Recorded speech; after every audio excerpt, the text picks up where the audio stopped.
Welcome to Kavin educations.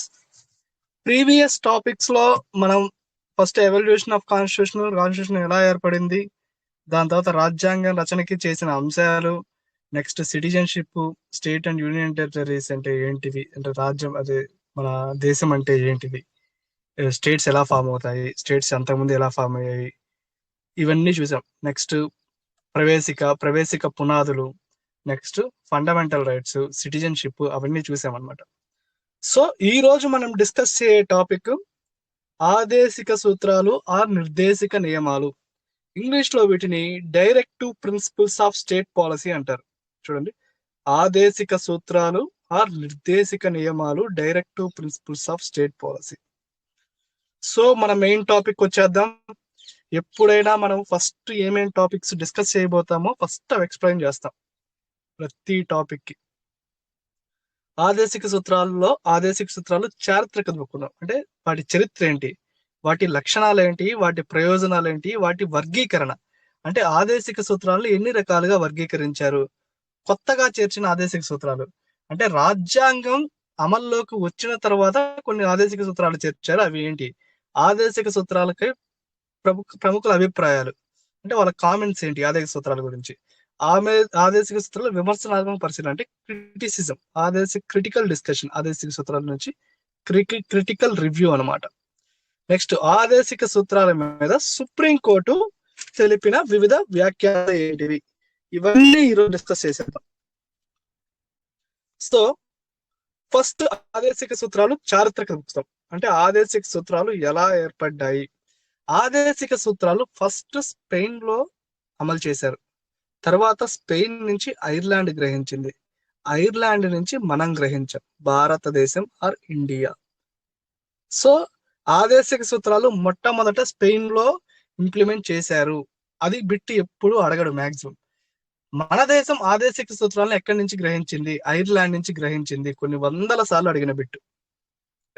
1937 లో Ireland ఆదేశిక సూత్రాలు Spain నుంచి గ్రహించింది, మన దేశం ఐర్లాండ్ నుంచి గ్రహించింది.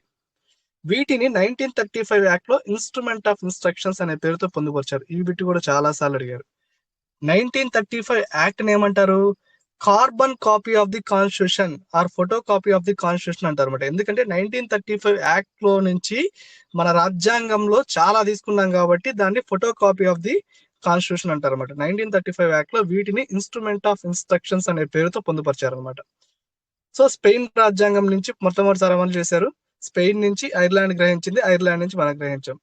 ప్రకరణలు ఏంది, article 36 to 55, first 100 articles maximum గుర్తుపెట్టుకోవాలి. 1 to 4, 5 to 11, 12 to 35, 36 to 51, 51A ఇంతవరకు ప్రాథమిక విధులు కట్ అయిపోతాయి. సో ఇవి పార్ట్స్ అనమాట. అంటే ప్రకరణ 4వ భాగంలో, ప్రకరణ కాదు, పార్ట్ 4 లో, పార్ట్ 3 లో ఫండమెంటల్ రైట్స్, పార్ట్ 4 లో ఆదేశిక సూత్రాలు 36 to 51 ఆదేశిక సూత్రాలు పొందుపరిచారు. ఆదేశిక సూత్రాల లక్షణాలు ఏంటివి, చాలా సార్లు బిట్టెడతారు అనమాట. ఇవి సామ్యవాద సామాజిక న్యాయాన్ని సూచిస్తాయి అనమాట. సామ్యవాద సామాజిక న్యాయం. సామ్యవాదం అంటే ఏంది, సోషలిజం. సోషలిజం అంటే సొసైటీలోని ఉత్పత్తుల కారకాలని అందరికీ ఈక్వల్ గా అదే సొసైటీలోని వనరులు అందరికీ ఈక్వల్ గా పనిచేసి పేద ధనికుల మధ్య వ్యత్యాసాన్ని తగ్గించడమే సోషలిజం. సోషలిజం అనే కాన్సెప్ట్ ఎక్కువ రష్యాలో డెవలప్ అయింది, రష్యా నుంచి అన్ని దేశాలకు పాకింది అనమాట. సో సామ్యవాద తరహా సామాజిక న్యాయాన్ని సూచిస్తాయి. ఇవి కార్యనిర్వహణ శాఖకు, శాసన శాఖకు వాటి పనులు ఎలా చేయాలో నిర్దేశిస్తాయి అనమాట. చూడండి ఈ పాయింట్ చూడండి, the act as a guiding principles for the government to carry out development activities. అవి ఒక గైడింగ్ ప్రిన్సిపల్స్ లాగా పనిచేస్తాయి అనమాట. ఎందుకు, ఈ గవర్నమెంట్ డెవలప్మెంటల్ యాక్టివిటీస్ క్యారీ చేయడానికి ఇవి ప్రిన్సిపల్, అంటే వీటిని ఉపయోగిస్తే గవర్నమెంట్ డెవలప్మెంటల్ యాక్టివిటీస్ చేయొచ్చు అనమాట. ఆదేశిక సూత్రాలకి న్యాయ సంరక్షణ లేదు, అంటే ఆదేశిక సూత్రాలు న్యాయ సంరక్షణ లేదంటే ఆదేశిక సూత్రాలు అమలు చేయలేదు అని చెప్పి నేను కోర్టుకి వెళ్ళకూడదు. సపోజ్ అందరికీ ఉచిత న్యాయ సలహా అందించాలి, పేదలందరికీ ఉచిత న్యాయ సలహా అందించాలి. నిజంగా భారతదేశంలో పేదలందరికీ ఉచిత న్యాయ సలహా అందిస్తున్నారా? అందియట్లేదు. నాకు పేదలకి ఉచిత న్యాయ సలహా అందియట్లేదు అని చెప్పి నేను సుప్రీంకోర్టుకి వెళ్ళి కేసు వేయలేను నేను. అందుకని ఆదేశిక సూత్రాలకి న్యాయ సంరక్షణ లేదు. They are non justiciable. ఈ స్వయంగా అమల్లోకి రావు. వీటిని అమలు చేయడానికి సపరేట్ గా చట్టాలు చేయాలి. సపోజ్ పేదలందరికీ ఉచిత న్యాయం కల్పించాలి. దానికి చట్టం ఏం చేశారు? నల్సా చట్టం చేశారు. Legal service authority, national legal service authority చట్టం చేశారు. పనులందరికీ ఈక్వల్ వేజెస్ యాక్ట్ చేశారు. అందరికీ సమానమైన వేతనం కల్పించాలి, దానికోసం ఈక్వల్ వేజెస్ యాక్ట్ చేశారు. ఇలా ఆదేశిక సూత్రాలు అమలు చేయడానికి సపరేట్ గా కొన్ని చట్టాలు చేయాలన్నమాట. స్వయంగా అమల్లోకి రావు వీటి ముఖ్య ఉద్దేశం శ్రేయోరాజ్యన లేదా సంక్షేమ రాజ్యం. సంక్షేమ రాజ్యం వీటి ముఖ్య ఉద్దేశం. ఆదేశిక సూత్రాలు, ప్రాథమిక హక్కులు, ప్రాథమిక విధులు, లేకపోతే ఇంకో టాపిక్ ఇస్తాడు అనమాట, పౌరసత్వం. అట్లాంటి ఇస్తాడు, 4 ఇస్తాడు. దానిలో ఆదేశిక సూత్రాలు వచ్చాయి. సో ఈ పాయింట్లన్నీ ఇంపార్టెంట్. ఈ పాయింట్లన్నీ ఇచ్చేసి కింద బిట్ లో డిఫరెంట్ టైప్స్ ఇస్తాడు అనమాట. సామ్యవాద తరహా సమాధాన్ని స్థాపించడం వీటి ముఖ్య ఉద్దేశం. Same point repeated. ఆదేశిక సూత్రాల లక్షణాలు ఇవి గ్రూప్ 1 మెయిన్స్ రాసే వాళ్ళకి ఎక్సలెంట్ యూజ్ అవుతాయి. సివిల్స్ మెయిన్స్ రాసే వాళ్ళకైనా ఎవరికైనా. ఆదేశిక సూత్రాలు ప్రయోజనాలు. వీటి ప్రయోజనాలు ఏంటివి? ఇవి ప్రభుత్వానికి మార్గదర్శకాలు. చెప్పాను కదా, ప్రభుత్వానికి ఇవి మార్గదర్శకాలు. ప్రభుత్వ బాధ్యతను తెలియజేస్తాయి, గుర్తు చేస్తాయి. They act as a guiding principles for the government to carry out development activities. అంతే, ప్రభుత్వానికి మార్గదర్శకాలు. ప్రవేశికలోని ఆశయాలకు ఆచరణ రూపాన్ని ఇస్తాయి. ప్రవేశికలో ఏముంటాయి? ప్రవేశికలో సామ్యవాద తరహాన్ని స్థాపించాలి అంటుంది కదా, వాటికి ఆచరణ రూపాన్ని తెస్తాయి అనమాట. సామాజిక ఆర్థిక స్థిరత్వాన్ని. నెక్స్ట్, ప్రాథమిక హక్కులు సప్లిమెంటరీగా ఉండి, అంటే ప్రాథమిక హక్కులకి సైడ్ గా ఉండి, లేకపోతే హ్యాండ్ టు హ్యాండ్ ఉండి వాటిలోని వెలితిని తీరుస్తాయి అనమాట. వాటిలోని వెలితి అంటే ఇప్పుడు ఓన్లీ హక్కులు ఇచ్చేసి మనకి ఏమి చేయకపోతే ఏం లేదు కదా, అందుకని ప్రాథమిక హక్కులు పోషకాలుగా ఉంటాయి అనమాట. శాసనసభకు కార్యనిర్వాహకు స్నేహితుడిగా మార్గదర్శిగా ఉంటాయి. చెప్పాను కదా, they act as a guiding principles అని, అంటే మార్గదర్శిగా ఉంటాయి. ఆదేశిక సూత్రాలు వర్గీకరణ. ఆదేశిక సూత్రాలు వర్గీకరణ కాన్స్టిట్యూషనల్ గా లేదు, అంటే రాజ్యాంగ పరంగా వరుసగా 36 to 51 ఆర్టికల్స్ ఉంటాయి, కానీ వర్గీకరణ చేయలేదు అనమాట. కానీ కొంతమంది వర్గీకరించారు. ప్రొఫెసర్ శర్మ, జైన్ జోషి లాంటి వాళ్ళు ప్రాథమిక సూత్రాలను వాటి స్వభావాన్ని బట్టి 3 రకాలుగా వర్గీకరించారు అనమాట. అవి 3 రకాలు. 1, సామ్యవాద నియమాలు. వీటిని ఈజీగా గుర్తుపెట్టుకోవచ్చు. నేను ఒక చిన్న లాజిక్ చెప్తాను. సామ్యవాద నియమాలు, గాంధేయ నియమాలు, ఉదారవాద నియమాలు. సామ్యవాద నిలువ అంటే సోషలిస్టిక్ ప్రిన్సిపల్స్, గాంధేయ నిలువ అంటే గాంధీయన్ ప్రిన్సిపల్స్, ఉదారవాద నియమాలు అంటే లిబరలిస్టిక్ ప్రిన్సిపల్స్ అనమాట, ఆర్ లిబరల్ ప్రిన్సిపల్స్. సామ్యవాద నియమాలు అంటే ఏంటి? సామ్యవాద నియమాలు సమసమాజ స్థాపనకు, పేదల మధ్య అంతరాన్ని, అంటే పేదల్ని ఎప్పుడు పైకి తీసుకొచ్చే సామ్యవాద నియమాలు. ఇంతే, సింపుల్ కాన్సెప్ట్. గాంధేయ నియమాలు. గాంధేయ నియమాలు అంటే ఏంది? గాంధీ చెప్పిన సూచనలు కొన్ని సూత్రాలుగా రాస్తే అవి గాంధేయ నియమాలు అంతే. ఉదారవాద నియమాలు అంటే లిబరలిస్టిక్ ప్రిన్సిపల్, అంటే ఇది ప్రపంచవ్యాప్తంగా లిబరల్ గా ఉండే నియమాలు అనమాట. అంటే జస్ట్ లిబరల్ గా అంటే ఒక కన్సిస్టెన్సీ బేస్ మీద ఉండే నియమాలు అనమాట, లిబరలిస్టిక్ ప్రిన్సిపల్స్. ఉదారవాద నియమాలు అంటే ప్రపంచవ్యాప్తంగా చేయవలసినవి అందరు. సో ప్రకరణలు. ఈ ప్రకరణలు మాక్సిమం అడగడు, బట్ నేను మీకు ఇచ్చాను ఒక్కోసారి, ఎందుకంటే మెయిన్స్ లో రాయడానికి ఈజీగా ఉంటుంది. ప్రిలిమ్స్ లో కూడా ఈ 38 ఆర్టికల్ ప్రకరణ వస్తే ఇట్లా చేసుకోండి. ఈజీగా గుర్తుపెట్టుకోవడానికి నేనైతే ఒక షార్ట్ కట్ లో గుర్తుపెట్టుకున్నాను. ఫస్ట్ గాంధీ నియమాలు గుర్తుపెట్టుకుంటాను నేను, చివరి వర్డ్స్ గుర్తుపెట్టుకుంటాను. 03678 అని గుర్తుపెట్టుకుంటాను నేను. అంటే 40, 43, 46, 46, 47, 47, 48. ఇవి 38 స్టార్టింగ్ నుంచే వస్తాయి. 38, 39, 39A, 1, 2, 3, 47 అని గుర్తుపెట్టుకుంటాను అనమాట. అంటే చివరి అంశాలు గుర్తుపెట్టుకుంటాను. 8, 9, 1, 2, 3, 7 అని గుర్తుపెట్టుకుంటాను అనమాట. సో 47, 47 2 సార్లు వచ్చింది. ఎందుకు 2 సార్లు వచ్చింది అంటే 47 లో 2 సూత్రాలు ఉండొచ్చు. దాంట్లో ఆ 2 సూత్రాల్లో ఒకటి సామ్యవాద నియమం ఉండొచ్చు, ఒకటి గాంధీ నియమం ఉండొచ్చు. అది ఇట్లా ఏమి ఇవ్వడు, జస్ట్ ఆర్టికల్స్ గుర్తుపెట్టుకోవాలని. ఉదారవాద నియమాలు ఈ ఆర్టికల్స్, ఈ ప్రకరణల కిందకి వస్తాయి అనమాట. సో 36 to 51 ఇవి కూలంకషంగా మనం డిస్కస్ చేద్దాం ఆర్టికల్స్. ఫస్ట్ 36 36 అంటే నిబంధన 12లో పేర్కొన్న విధంగా ఇక్కడ అంటే రాజ్యం నిర్వచన అంటే స్టేట్ అంటే అసలు ఏంది, స్టేట్ నిర్వచనం అంటే ఏంటిది, స్టేట్ నిర్వచనాన్ని పేర్కొన్నారు. స్టేట్ అనేది ఆర్టికల్ 12 ఎక్కడ వస్తుంది, 12 to 35 ఫండమెంటల్ రైట్స్ లో మొదటి ఆర్టికల్ వచ్చేసి రాజ్యం నిర్వచన. రాజ్యం అక్కడైతే ఏమైతే నిర్వచించారో అదే వస్తుంది అనమాట. రాజ్యం అంటే ఏంది, ఈ ఎగ్జిక్యూటివ్ బాడీస్ కానీ లేకపోతే గవర్నమెంట్ స్పాన్సర్ చేసిన బాడీస్ కానీ ఏదైనా గవర్నమెంట్ అనేది రాజ్యం కిందకి వస్తుంది అనమాట. ఇవన్నీ రాజ్యం కిందకి వస్తాయి. అక్కడ నీట్ గా ఎక్స్ప్లెయిన్ చేశాను నిబంధన 12లో, ఒకసారి చూడండి. సుప్రీంకోర్టు ఇచ్చిన వ్యాఖ్యానం కూడా ఒకటి ఎక్స్ప్లెయిన్ చేశాను నేను.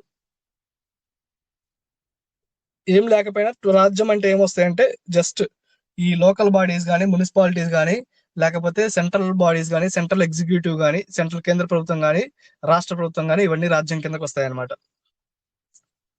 నెక్స్ట్ ప్రకరణ 37 ప్రకారం ఆదేశిక నియమాలకు న్యాయ సంరక్షణ లభించలేదు అని స్పష్టంగా పేర్కొంది అనమాట. అంటే ప్రకరణ 37లో చిన్న చెప్పాను కదా, దే ఆర్ నాన్ జస్టియబుల్ అంటే ఏంటంటే వీటిని అమలు చేయలేదు అని మన సుప్రీంకోర్టుకి హైకోర్టుకి ఆశ్రయించలేము.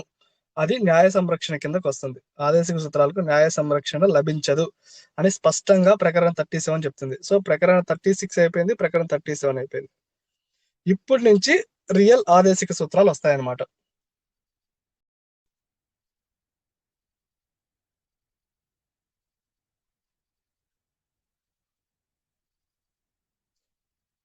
ఇప్పుడు మనం సామ్యవాద నియమాలు డిస్కస్ చేద్దాం. Socialistic principles. సామ్యవాద క్వశ్చన్స్ ఎలా అడుగుతారంటే ఒక సెంటెన్స్ ఇస్తాడు, ఈ క్రింది ఇది ఏ నియమం, గాంధీ నియమం, సామ్యవాద నియమం, లిబరల్ నియమం, ఇంకో నియమం అలా ఇస్తాడు అనమాట. అంటే ఈ క్రింది వాళ్ళలో గాంధీ నియమం ఏది అని చెప్పి ఒక 4 స్టేట్మెంట్ ఇస్తాడు అనమాట. అలా క్వశ్చన్స్ అడుగుతాడు అనమాట. ఇలా పర్టికులర్ గా ఈ సెంటెన్స్ అడగడు. సో సామ్యవాద నియమం కళ్ళు మూసుకొని గుర్తుపెట్టచ్చు. ఎందుకంటే సామ్యవాద నియమంలో పేదలు పేదలు పేదలు తప్పితే ఏముండదు. చూడండి, జస్ట్ చదువుకుంటా వెళ్ళిపోతాను. ప్రకరణ 38 ఏం చెప్తుంది, రాజకీయ న్యాయాన్ని దృష్టిలో పెట్టుకుని ప్రజా సంక్షేమం కోసం పాటుపడాలి. రాజ్యం ప్రజా సంక్షేమం కోసం పాటుపడాలి, రాష్ట్రం వారి ప్రభుత్వాలు. సో ప్రజా సంక్షేమం కోసం ప్రభుత్వాలు పాటుపడాలి, రాజకీయ ఆర్థిక న్యాయాన్ని సమకూరేలా చూడాలి. నెక్స్ట్ వ్యక్తుల మధ్య 38 వ్యక్తుల మధ్య ఆదాయ అసమానతలు తగ్గించాలి, హోదాలో అసమానతలు తగ్గించాలి, ఆర్థిక అసమానతలు తగ్గించాలి, ఉద్యోగ అవకాశాల్లో అసమానతలు నివారించాలి. సో ఎక్కువ అసమానతలు నివారించాలి, అవన్నీ వస్తాయన్నమాట. అసమానతలు తగ్గించాలి అంతే. 39 5 ఐటమ్స్ ఉంటాయి, 6 ఉంటాయి. చూడండి, ఈ 6 ఎక్స్ప్లెయిన్ చేస్తాను. పౌరులందరికీ స్త్రీ పురుష భేద సమాన జీవనోపాధి కల్పించాలి. అంటే మెన్ ఉమెన్ అందరిని ఈక్వల్ గా చూడాలన్నమాట. దేశంలో వనరులు పంపిణీ వాటిని సమాజ అభివృద్ధికి దోహదపడేలా చూడాలి. ఆర్థిక ఉత్పత్తులు అంటే ఆర్థిక వనరులు అంటే మన వనరులు అంటే నేల, నీరు, గాలి ఏదైనా సరే వనరులు కొంతమంది చేతుల్లోనే కేంద్రీకృతం కాకుండా చర్యలు తీసుకోవాలి. స్త్రీ పురుషులకు సమాన పనికి సమాన వేతనం కల్పించాలి. అన్ని ఈక్వల్ ఉండాలి. సమాజ స్థాపన అంటే పేదలు డెవలప్ కావడానికి కృషి చేయాలి. పేదలు ధనికుల మధ్య అంతరాన్ని తగ్గించే ఏ పాయింట్ అయినా సరే సోషలిస్టిక్ ప్రిన్సిపల్లోకి వస్తుంది. వలస కార్మికులు మహిళలు బాలికలు వాళ్ళు పని చేస్తున్నప్పుడు ఆ పని భారంతో వాళ్ళ ఆరోగ్యం మీద ఏ ప్రభావం లేకుండా చూసుకోవాలి. బాలలకు స్వేచ్ఛాయుతమైన వాతావరణంలో వికాసం చెందడానికి అవసరమైన సదుపాయాలు కల్పించాలి. వారు భౌతికంగా నైతికంగా దోపిడీ కాకుండా చూడాలన్నమాట. బలహీన వర్గాలకి ఉచిత న్యాయ సలహా అందించాలి. చూడండి, బలహీన వర్గాలకి ఉచిత న్యాయ సలహా మరియు పేదలందరికీ ఉచిత న్యాయం అందించాలి. దీనికి నిరుద్యోగులకు జీవన భృతి కల్పించాలి. ప్రణాళికలు రూపొందించి పని గంటలు అవన్నీ హేయమైన విధంగా అంటే బాగుండేలా చూడాలన్నమాట. హేతుబద్ధమైన విధంగా చూడాలన్నమాట పని గంటలు అవన్నీ. స్త్రీలకు ప్రసూతి సౌకర్యం కల్పించాలి. కార్మికుల మానసిక శారీరక వికాసానికి తోడ్పడాలి. వారి జీవన వేతనాలు మంచిగా కల్పించి వారి జీవన ప్రమాణాలు మెరుగుపరిచే విధంగా చూడాలి. కార్మికులకు పరిశ్రమ నిర్వహణలో భాగస్వామ్యం కల్పించాలి. ఈ 39A 43A ఎక్కడైతే ఏలు ఉన్నాయో అవి కొత్తగా చేర్చినాయి అనమాట. అంటే కొత్త రాజ్యాంగ సవరణ ద్వారా 42nd రాజ్యాంగ సవరణ ద్వారా చేర్చినాయి అనమాట 39A 43A.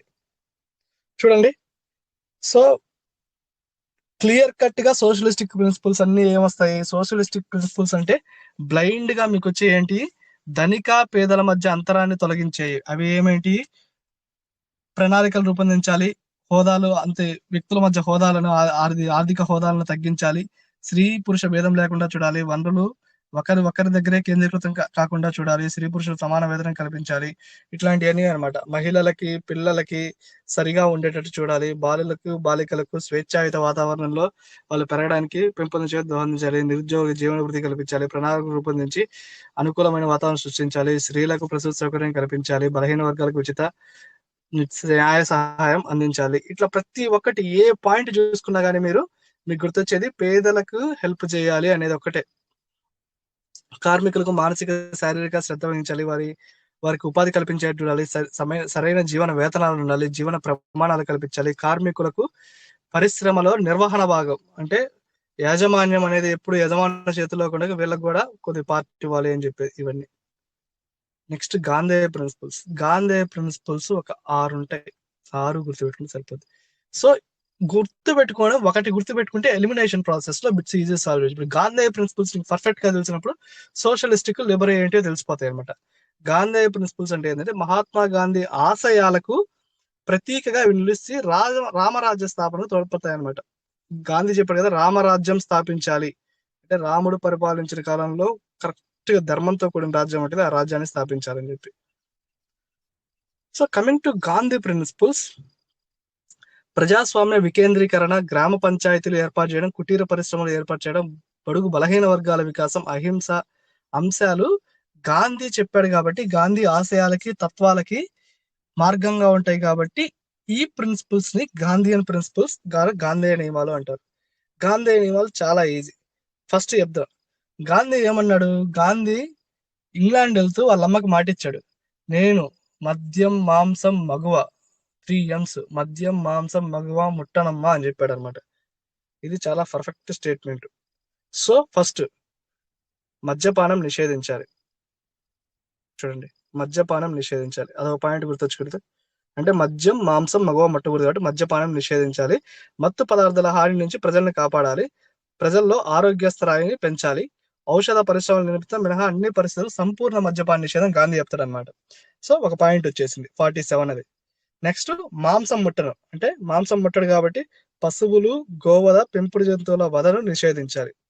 వ్యవసాయం అనేది శాస్త్రీయ పరంగా నిర్వహించి ఈ పశువులని నరకడం కానీ ఇవన్నీ చేయడం కానీ నిషేధించాలి. సో ఈ 2 పాయింట్లు కవర్ అయిపోయాయి. 46 47. మగువ టాపిక్ లేదు ఇక్కడ, జస్ట్ మద్యం మాంసం మీద అతను చెప్పినవి అనమాట. నెక్స్ట్ గాంధీ గ్రామాలే దేశానికి పట్టుకొమ్మలు అన్నాడు అనమాట. సో గ్రామాలే దేశానికి పట్టుకొమ్మలు అన్నాడు కాబట్టి గ్రామ పంచాయతీలను ఏర్పాటు చేయాలి, స్థానిక సంస్థలను ఏర్పాటు చేయాలి, గ్రామీణ ప్రాంతాల్లో కుటీర పరిశ్రమలు ఏర్పాటు చేయాలి. ఈ 2 పాయింట్లు కవర్ అయిపోయాగా. గ్రామ పంచాయతీలు ఏర్పాటు చేయాలి, గ్రామాల్లో కుటీర పరిశ్రమలు ఏర్పాటు చేయాలి. 40 43 కవర్ అయిపోయి, ఇందాక 47 48 కవర్ అయిపోయి. ఇంకా 2 పాయింట్లు ఉంటాయి. ఈ 2 పాయింట్లో ప్రకరణ 43B అనేది సహకార సంఘాలను ఏర్పాటు చేయాలి. ఈ సహకార సంఘాలను ఏర్పాటు చేయాలి అనే అంశాన్ని 97వ రాజ్యాంగ సవరణ ద్వారా చేర్చారు. ప్రకరణ 43Bలో సహకార సంఘాలు మోస్ట్ ఇంపార్టెంట్. సహకార సంఘాలు ఏర్పాటు చేయాలి. ఏవైతే కాన్స్టిట్యూషనల్ అమెండ్మెంట్ ద్వారా చేశారో అవి చాలా ఇంపార్టెంట్, ఎందుకంటే డైరెక్ట్ గా ఇస్తాడు అనమాట. 43 ప్రకారం సహకార సంఘాలను ఏర్పాటు చేయాలి, దీన్ని ఏ రాజ్యాంగ సవరణ ద్వారా రాజ్యాంగంలో పొందుపరిచారు అనిస్తాడు. సో ప్రకరణ 97 2011లో ప్రకరణ 97. మనము 97 ద్వారా సహకార సంఘాలు ఎక్కడైతే చేసామో సహకార సంఘాలు క్లియర్ కట్ టాపిక్ మనం చదువుదాం, చాలా పెద్ద టాపిక్ అది, చూద్దాం. నెక్స్ట్ 46 వెనుకబడిన తరగతులకు ఎస్సీ ఎస్టీలకు వెనుకబడిన తరగతులకు ఆర్థిక అభివృద్ధి సామాజిక అభివృద్ధి వాళ్ళ ఏటట్టు చూడాలి, వారిని దోపిడీ నుంచి రక్షించాలి. అదొకటి గుర్తుపెట్టుకుంటే సరిపోతుంది. సో గాంధీ ప్రిన్సిపల్స్ ఏమేంటి? ఈజీ. ఫస్ట్ మద్యం మాంసం మగువ ముట్టను అని చెప్పాడు కాబట్టి మద్యపానం నిషేధించాలి, మాంసం కాబట్టి జంతువధ చేయకూడదు. నెక్స్ట్ గాంధీ ఏం చెప్పాడు? ఇంకా గ్రామాలే దేశానికి పట్టుకొమ్మలు, పల్లెలే దేశానికి పట్టుకొమ్మలు అని చెప్పాడు కాబట్టి గ్రామంలో గ్రామ పంచాయతీలు ఏర్పాటు చేయాలి, గ్రామంలో కుటీర పరిశ్రమలు ఏర్పాటు చేయాలి. ఆ పాయింట్స్ కవర్ అయిపోయి సహకార సంఘాలను ఏర్పాటు చేయాలి. ఈ 43B కిందకు వస్తే 43B 97th కాన్స్టిట్యూషన్ అమెండ్మెంట్ ద్వారా యాడ్ చేశారు. షెడ్యూల్డ్ కులాలు తెగలు ఇతర వెనుకబడిన వాళ్ళ దోపిడీని అరికట్టాలి, అంటే వాళ్ళ దోపిడీ కాకుండా సమాజంలో చూసుకోవాల్సిన బాధ్యత ప్రభుత్వానిది అని చెప్పాడు అనమాట. నెక్స్ట్ పర్యావరణ పరిరక్షణ చేయాలి, వన్యప్రాణి అడవుల సంరక్షణ, అంతే. సో మీకు సోషలిస్టిక్ ప్రిన్సిపల్స్, గాంధీయన్ ప్రిన్సిపల్స్ చాలా కూలంకషంగా ఎక్స్ప్లెయిన్ చేశాను. ఇప్పుడు మీకు socialistic principles, Gandhian principles bit ఇస్తే ఈజీగా పెట్టగలరు. అంటే గాంధీ అని గుర్తుంచుకుంటే సోషలిస్టిక్ ఆల్మోస్ట్ పెట్టగలరు.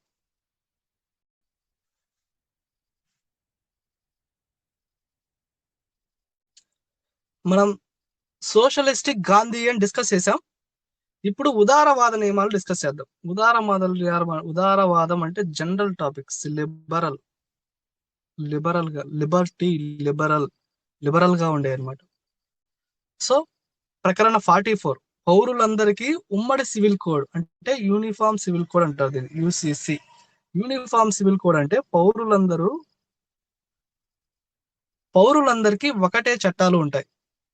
మన దేశంలో యూనిఫామ్ సివిల్ కోడ్ లేదు. యూనిఫామ్ సివిల్ కోడ్ అంటే, సపోజ్ ఎగ్జాంపుల్ చెప్తాను. ఇప్పుడు ముస్లిమ్స్ ఉంటారు. ముస్లిమ్స్ కి విడాకులు కావాలంటే ఎలా తీసుకుంటారు? వాళ్ళు షరియత్ లా ప్రకారం విడాకులు తీసుకుంటారు. 3 సార్లు తలాక్ తలాక్ తలాక్ అంటే విడాకులు తీసుకుంటారు. ఆ తలాక్ అనే దాన్ని రీసెంట్ గా తీసేశారు. సో తలాక్ బిల్లు ప్రవేశపెట్టి తీసేశారు అనమాట. అంతకుముందు షరియత్ లా ప్రకారం తీసుకుంటారు అనమాట వాళ్ళు. హిందువులు ఎలా తీసుకుంటారు? హిందువులు కోర్టుకి వెళ్ళి తీసుకుంటారు అనమాట. అంటే హిందువులు విడాకులు అప్లై చేయడానికి ఒక సర్టైన్ ఇన్స్ట్రక్షన్స్ ఉంటాయి. అలాగే క్రిస్టియన్స్ 2 సంవత్సరాల వరకు విడాకులు తీసుకోవడానికి, లేదంటే పెళ్ళైన మ్యారేజ్ అయిన 2 years వరకు విడాకులు తీసుకోవడానికి లేదు. అలా ఎవరికి వారు, అంటే ఏ కమ్యూనిటీకి ఆ కమ్యూనిటీ పరంగా కొన్ని కోడ్స్ ఉంటాయి అనమాట. ఆ కోడ్స్ ప్రకారం మనం జీవిస్తాం, కానీ అందరికీ ఒకే కోడ్ లేదు. యూనిఫామ్ సివిల్ కోడ్ మన దేశం మొత్తంలో ఇంప్లిమెంట్ చేసింది గోవా ఒక్కటే. గోవాలో అందరికీ ఒకే కోడ్ ఉంటుంది అనమాట, యూనిఫామ్ సివిల్ కోడ్ ఉంటుంది అనమాట. సో మన సుప్రీంకోర్టు చాలా సార్లు యూనిఫామ్ సివిల్ కోడ్, ఉమ్మడి సివిల్ కోడ్ ని రూపొందించాలి అని చెప్పింది, కానీ అది సాధ్యం కాదు. ఎందుకంటే మతపరమైన విశ్వాసాలని ఎవరిని టచ్ చేసినా గానీ అది పెద్ద విషయం అయిపోతుంది అనమాట. తలాక్ దానికే ఎంతో మంది హజీలు వాళ్ళు వ్యతిరేకించారు. అందుకని చెప్పేసి పెద్ద ఉద్యమమే నడిచింది. కాకపోతే ముస్లిమ్స్ చాలా మంది సపోర్ట్ చేశారు కాబట్టి తలాక్ సిస్టమ్ తీసివేయడానికి. అందుకని చెప్పేసి ఇది ఇంప్లిమెంట్ అయింది, కానీ లేకపోతే ఇంప్లిమెంట్ అయ్యే కాదనమాట. అట్లానే హిందువుల యొక్క మనోభావాలు దెబ్బతీసే కానీ, దత్తత విషయంలో కానీ, అలాంటి విషయాల్లో ఏ కమ్యూనిటీ ఆ కమ్యూనిటీ ఫాలో అవుతుంది, కానీ ఒక యూనిఫామ్ గా రూల్స్ లేవు.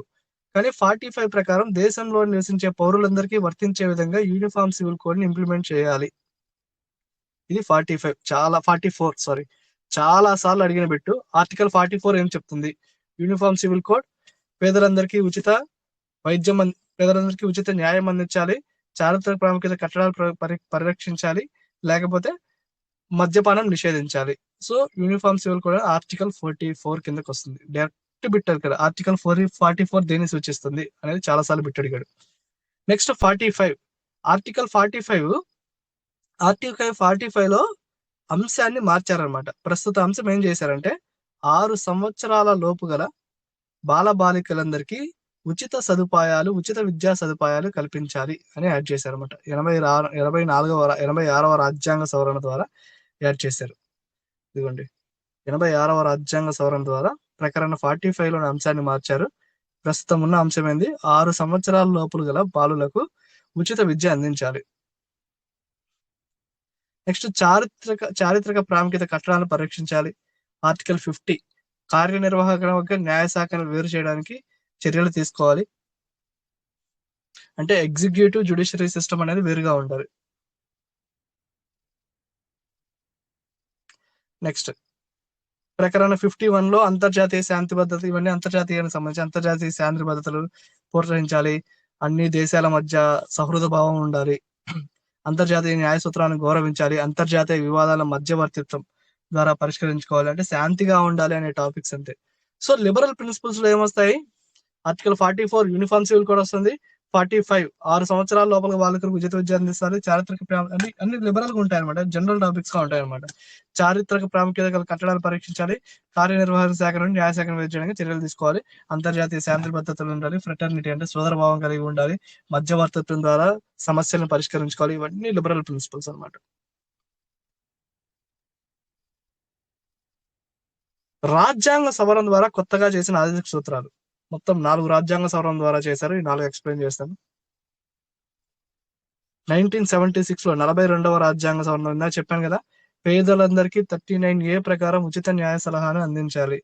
ఇవి బిట్లు అడుగుతాడు అనమాట. 1976 రాజ్యాంగ సవరణ ద్వారా ఈ క్రింది ఆదేశిక సూత్రాలను చేర్చారు అని చెప్పి 4 స్టేట్మెంట్లు ఇస్తారు. ఆ 4 స్టేట్మెంట్లు గుర్తుపెట్టాలి. సో ఉచిత న్యాయాన్ని అందించాలి. పిల్లలు హుందాగా పెరగడానికి అవకాశం కల్పించాలి. 39F అనేది 39F యాడ్ చేశారు. 43A ప్రకారం పారిశ్రామిక యాజమాన్యంలో కార్మికులకు భాగస్వామ్యం కల్పించాలి. పర్యావరణ పరిరక్షణ సంరక్షణ చేయాలి. ఇవన్నీ యాడ్ చేశారు. 39A, 39F, 43A, 48A వరుసగా చదివితే గుర్తుంటుంది. 39A, AF, AA, 39, 39, 43, 48, 39A, 39F, 43A, 48A గుర్తుపెట్టుకోవాలి. 44వ రాజ్యాంగ సవరణ ద్వారా 1978లో ఏమేట్ చేశారంటే ప్రజల మధ్య ఆర్థిక అసమానతలు తగ్గించడానికి ప్రయత్నం చేయాలి. 86వ రాజ్యాంగ సవరణ ఇందా డిస్కస్ చేశాం. ప్రకారం 45లో విషయాన్ని మార్చారన్నమాట. 6 సంవత్సరాల బాలలకు రాజ్యం సంరక్షణతో పాటు శిక్షణ అందించాలి అని ఉంటుంది. అంతవరకు సంరక్షణ ఉంటుంది, ఇప్పుడు శిక్షణ అందించాలి, విద్యను అందించాలి అని ఉంటుంది అనమాట. సహకార సంఘాలు ఇందా చెప్పాను కదా. 97th కాన్స్టిట్యూషనల్ అమెండ్మెంట్ యాక్ట్ 2011లో 43B యాడ్ చేశారు. సహకార సంఘాలను ఏర్పరిచి ప్రజాస్వామ్య పద్ధతిలో నిర్వహించాలి. ఈ సహకార సంఘాల గురించి మనం నీట్ గా డిస్కస్ చేద్దాం. సో ఆదేశిక సూత్రాల మీద ప్రముఖుల వ్యాఖ్యానాలు. ఈ వ్యాఖ్యానాలు చాలా ఇంపార్టెంట్. ఎందుకంటే చాలా సార్లు ఆదేశిక సూత్రాల మీద, ప్రాథమిక హక్కుల మీద ఎవరెవరు ఏమన్నారో అడిగారు అనమాట. ఫస్ట్ ఇంపార్టెంట్ ఎక్స్ప్లెయిన్ చేస్తాను. అంటే ఫస్ట్ ప్రీవియస్ గా ఇచ్చిన బిట్లు ఇంపార్టెంట్. ఎక్కడైనా సరే ప్రీవియస్ గా ఇచ్చిన బిట్లు సింపుల్ లాజిక్, పాలిటీకి, ఏపీ హిస్టరీకి లేదా తెలంగాణ హిస్టరీకి వీటికి ఏంటంటే ప్రీవియస్ బిట్లు బాగా మనం చదివితే ప్రీవియస్ బిట్లు ఎలా బిట్లు ఇస్తున్నారో తెలిసిపోద్ది. ప్రీవియస్ బిట్లు సాల్వ్ చేస్తే మనకు ఆల్మోస్ట్ 60 to 70% కవర్ అవుతాయి. చూడండి, ఫస్ట్ కేటీ షా చెప్పింది ఇంపార్టెంట్, నసీరుద్దీన్ షా చెప్పింది ఇంపార్టెంట్, కృష్ణమాచారి అంబేద్కర్ చెప్పింది ఇంపార్టెంట్. అంబేద్కర్ ఏం చెప్పినా ఇంపార్టెంటే, ఎందుకంటే అంబేద్కరే కదా రాసింది. నెక్స్ట్ షాగ్లా చెప్పింది ఇంపార్టెంట్, సెతల్వాడ్ చెప్పింది ఇంపార్టెంట్. ఫస్ట్ ఇంపార్టెంట్ డిస్కస్ చేద్దాం. ప్రొఫెసర్ కేటీ షా ఏమన్నాడంటే బ్యాంకు సౌకర్యం ప్రకారం ముందు చెల్లించిన తేదీ బ్యాంకు సౌకర్యం ప్రకారం ముందు తేదీని చెల్లింపదగిన చెక్కు వంటిది, విలువ లేనిది. అంటే అవి అంటే ముందు చెల్లింపదగిన చెక్కు వంటి ముందు తేదీని చెల్లింపదగిన చెక్కు వంటివి అంటే అవి అనవసరమైనవి అని చెప్పేసి అంటాడు అనమాట. అనవసరమైన సూత్రాలు ఇవి. వాళ్ళ సౌకర్యం అంటే ప్రభుత్వం సౌకర్యం ప్రకారం చేయొచ్చు, చేయకపోవచ్చు. ప్రభుత్వం సౌకర్యం ఉంటే చేస్తుంది, లేకపోతే లేదు అని చెప్పేసి అంటాడు అనమాట. నసీరుద్దీన్ షా ఏమంటే ప్రతి కొత్త సంవత్సరం ఇలాంటి తీర్మానాలు తీసుకుంటాము. అవి జనవరి 1 తీర్మానం తీసుకుంటాం, జనవరి 2నే భంగం అవుతాయి, అంటే జనవరి 2నే మర్చిపోతాం అని చెప్పి నిర్దేశంగా ప్రతి కొత్త సంవత్సరం ప్రారంభం రోజున తీసుకుంటాము.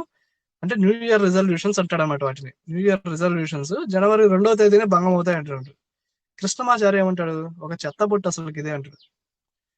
వైవిధ్య సెంటిమెంట్లతో కూడిన ఒక చెత్తబుట్ట, వైవిధ్య సెంటిమెంట్లతో కూడిన ఒక చెత్తబుట్ట వంటిది అంటాడు అనమాట కృష్ణమాచార్య. వీటిని 1935లో ఇన్స్ట్రుమెంట్ ఆఫ్ ఇన్స్ట్రక్షన్స్ తో పోలి ఉన్నాయి అని చెప్తాడు అనమాట. ఇది చాలా ఇంపార్టెంట్, చాలా సార్లు బిట్ అడిగాడు. ఆదేశిక సూత్రాలను ఏ ప్రభుత్వం విస్మరించజాలదు. అంటే ఆదేశిక సూత్రాలు ఏ ప్రభుత్వం మర్చిపోకూడదు, లేకపోతే నెగ్లెక్ట్ చేయకూడదు. వాటిని నెగ్లెక్ట్ చేస్తే ప్రజలు దానికి సమాధానం చెప్తారు, అంటే ప్రభుత్వాన్ని రానియరు, ఆ ప్రభుత్వాన్ని రానియరు అనమాట. ఇది చాలా ఇంపార్టెంట్. ఆదేశిక సూత్రాలను ఏ ప్రభుత్వం విస్మరించజాలదు అని ఎవరు అన్నారు? అంబేద్కర్, కేటీ షా, నసీరుద్దీన్ షా, జవహర్లాల్ నెహ్రూ. సో ఆదేశిక సూత్రాలను ఏ ప్రభుత్వం విస్మరింపజాలదు, అలా విస్మరిస్తే ప్రజలు దానికి సమాధానం చెప్తారు. ఏదో ఒక మార్గం ద్వారా అధికారం చేపట్టడం కదా రాజ్యాంగం ఆదర్శాలు పొందుపరిచింది. ఆదర్శాలను పొందుపరిచి ఆ అధికారం వారిని గౌరవించే వారికి, అంటే ఈ ఆదేశిక సూత్రాలను గౌరవించే వారికి అధికారం చేపట్టే అధికారం ఉంటుందని చెప్పాడు అనమాట. అధికారం చేపట్టే హక్కు ఉంటుందని చెప్పాడు అనమాట. నెక్స్ట్ చాగ్లా, ఆదేశిక సూత్రాలను అమలు చేస్తే ఇండియా భూతల స్వర్గం అవుతుంది. అంటే భూతల స్వర్గం అంటే ఏంటి? అంటే ఇక్కడే స్వర్గం కనిపిస్తుంది అనమాట, అంతే కదా. భూతల స్వర్గం ఖచ్చితంగా అవుతుంది. అన్ని సూపర్ పాయింట్స్, ఫ్యాన్సీ పాయింట్స్ మొత్తం ఇంప్లిమెంట్ చేయాలంటే కొన్ని లక్షల కోట్లు కాదు, కోట్ల కోట్లు కావాలి. అవి అట్లా లేవు కాబట్టి మన వాళ్ళు ఇంప్లిమెంట్ చేయరు. అందుకని భూతల స్వర్గం అవుతుంది అని చెప్పాడు అనమాట. శతల్వాడు శాసన వ్యవస్థకు కరదీపం లాంటిది. కరదీపం అంటే శాసన వ్యవస్థకు ఒక వెలుగు చూపుతుంది అనమాట. అంటే శాసన వ్యవస్థ ఏ చట్టాలు చేయాలన్నా ఆదేశిక సూత్రాల మీదే చేయాలి అని చెప్పేసి ఒక వెలుగు చూపుతుంది అనమాట. సో ఇప్పుడు ఇంపార్టెంట్ డిస్కస్ చేసాం. ఇప్పుడు వరకు ఇంపార్టెంట్ డిస్కస్ చేస్తాం. జస్ట్ అన్ఇంపార్టెంట్ డిస్కస్ చేద్దాం. మున్షి ఏమన్నాడు? నిర్దేశక నియమాలు విద్యా విలువలు కలిగి ప్రభుత్వ పనితీరుకు నైతికతను చేకూరుస్తాయి. న్యాయ సంరక్షణ కల్పించినంత వరకు అంతగా పట్టించుకోరు. అంటే న్యాయ సంరక్షణ అలా లేదు కదా, అందుకని ఎవరు పట్టించుకోరని చెప్తారనమాట. సంతానం పెద్ద ఇంపార్టెంట్ ఏం కాదు. ప్రజలకు బాధ్యత వహించే ఏ మంత్రివర్గం వీటిని విస్మరింపజాలదు. ఏ మంత్రివర్గం వీటిని మర్చిపోకూడదు. నిర్దేశక నియమాలు, నైతిక ప్రవచనాలు, అధికారులు ప్రభుత్వం వీటిని గౌరవించాలి అని బిఎన్ రావు అంటాడు అనమాట. గ్రాన్వెల్ ఆస్టిన్ కూడా చెప్పింది కూడా ఇంపార్టెంట్ ఏం కాదు. సాంఘిక విప్లవ భావాలు ఆదేశిక సూత్రాల్లో స్పష్టంగా కనబడతాయని గ్రాన్వెల్ ఆస్టిన్ చెప్తాడు అనమాట. అంటే మనకు బ్రిటిష్ వాళ్ళు ఉన్నారు కాబట్టి, అంటే బ్రిటిష్ వాళ్ళు మనల్ని పరిపాలించారు కాబట్టి మన రాజ్యాంగంని బ్రిటిష్ వాళ్ళు కూడా ఎక్స్ప్లెయిన్ చేశారన్నమాట. అంటే బ్రిటిష్ వాళ్ళు కూడా మన రాజ్యాంగం మీద కామెంట్స్ చేశారు. అది సో ఈ కామెంట్స్ అనేవి చేశారు. ఈ కామెంట్స్ లో ఇంపార్టెంట్ చెప్పాను కదా, అవి పర్ఫెక్ట్ చదవండి. అన్ఇంపార్టెంట్ ఇంకా మీ ఇష్టం, గుర్తుపెట్టుకోండి, లేకపోతే మాక్సిమం రావు కదా అని చెప్పి వదిలేయండి. పెద్ద ఇంపార్టెంట్ ఏం కాదు, ఎక్కడో 50 సంవత్సరాలకు పెట్టాడుతాడు, అట్లాంటి వాటి కోసం చదివి వేస్ట్ అనమాట. సో ఇంపార్టెంట్ మటు అదే సూత్రం పర్ఫెక్ట్ గా చదవండి.